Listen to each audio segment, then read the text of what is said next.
Good morning everyone, today we're going to be talking about the DPS difference between true min-max and min-max light, because as you guys know, I do have my Octo Armor Argas, I've got all my potency up, and so I was able to compare the two different builds and see the damage difference. And to say the least, I was very disappointed. But before we jump into the rest of the video, if you're new to the channel, I upload NGS content daily, so if you do play this game, I would really appreciate a subscribe, as it really helps out the channel. Anyway, without further ado, let's begin the video.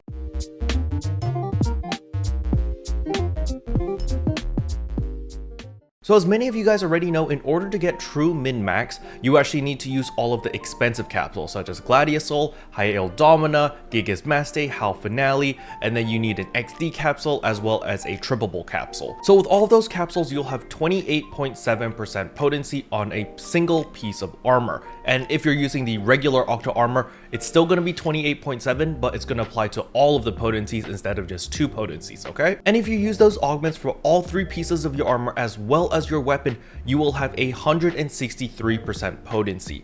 However, you'll notice over here that I have 160% potency and not 163. And the reason for this is because of my weapon. I'm still using LC capsules on my weapon instead of using the actual endgame capsules. However, here comes the kicker.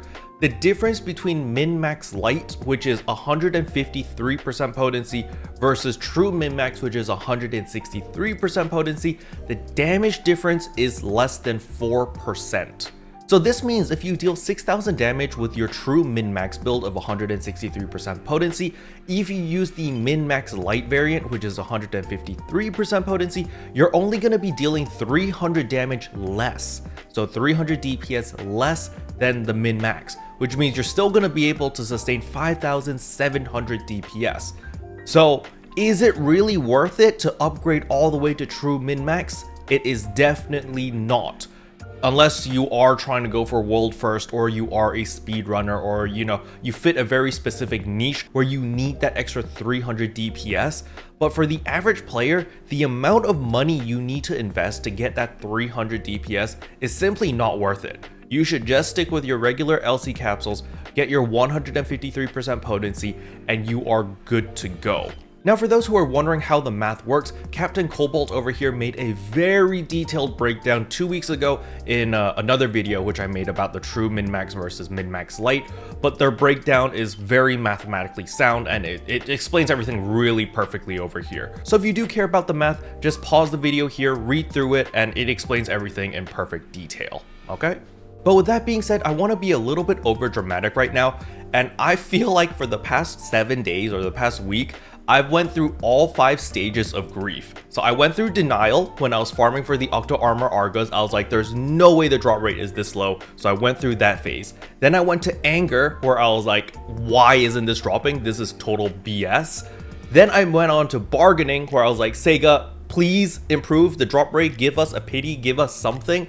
Then I moved on to depression where I was like, yep, I've given up. I'm never going to get this armor. Then I moved on to acceptance. Well, technically, I kind of skipped a little bit of acceptance because the armor's actually dropped. Then I was just like, okay. So I didn't need to go through acceptance immediately. However, after I got the augments and I invested an ungodly amount of Meseta in order to get the true min-max capsules, that was when the acceptance kicked in. I was like, wow, we're so mediocre. The upgrades are so meaningless that I was just like, why did I even bother going all the way to true min-max? Why did I care so much about that 20 HP and that extra 6 PP?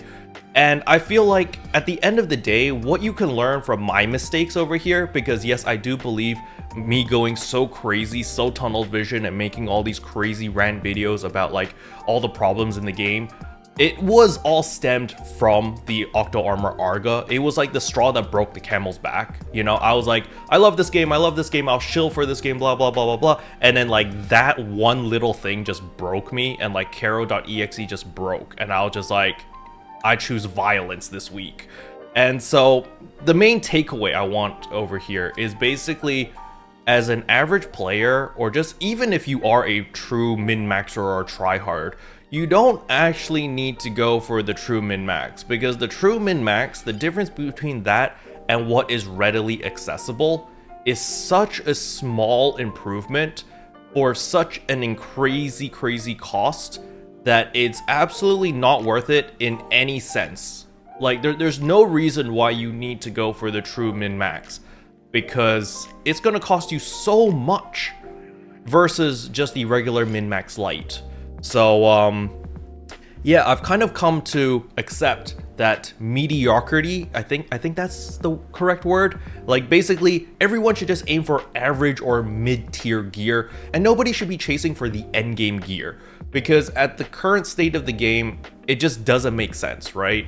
Farming for a Tisha weapon, hoping that you're gonna get a Tisha weapon and being like, yes, that is my end game, I'm gonna go for that weapon like crazy. I don't feel like it's healthy. Like, from my personal experience, chasing after the Octo Armor Argas, chasing after the Tisha weapons, chasing after the best augments in the game, it's not a healthy approach to the game in my personal opinion, because if you don't get said items, you're gonna go through the 5 stages of grief just like me the past 7 days, where you're just like bashing your face against the wall, you're sinking hundreds of hours into the game, and you're like, this item doesn't exist, what is going on? And I feel like it's just gonna frustrate a lot of players and burn people out and just make people quit the game. So yeah, I'm basically, what I'm trying to say is we should just aim for LC capsules, go with our regular Octo Armors, get our regular 9-star vermicelli weapons or whatever they're called, and just that's it, you know, you're done. You know, we just should just aim for that, because those are the items that you can get readily accessible. They're relatively easy to obtain-ish, you know, they're a lot easier to obtain, at least compared to the true endgame stuff. And the true endgame stuff is really just like a dream, you know, it's like a shooting star across the sky where you're just trying to grab it, and hopefully you do get it one day. It just kind of upsets me a little bit that the game kind of encourages people to just settle for mid. Don't go for endgame. Endgame's not worth it. Just settle for mediocrity or mid gear and you're good to go. But yeah, that's really the only thing that I wanted to talk about in today's video. Just letting you guys know that the damage difference between true min-max and min-max Lite is only 300 DPS. It's not that big of a deal. You don't need to spend all of that ungodly Meseta just to get that extra 10% potency, because 4% DPS, it's meh. You might as well save that money for fashion or save it for another bigger upgrade later down the line. And I think that would be a better use of your Meseta and better use of your resources. Special thanks to all the members for supporting the channel. It really means a lot to me. Thank you again. But yeah, that's all I wanted to cover in today's video. Hopefully you guys found it helpful. If you did, I would appreciate a like and a subscribe. And I'll see you guys in tomorrow's video. Bye.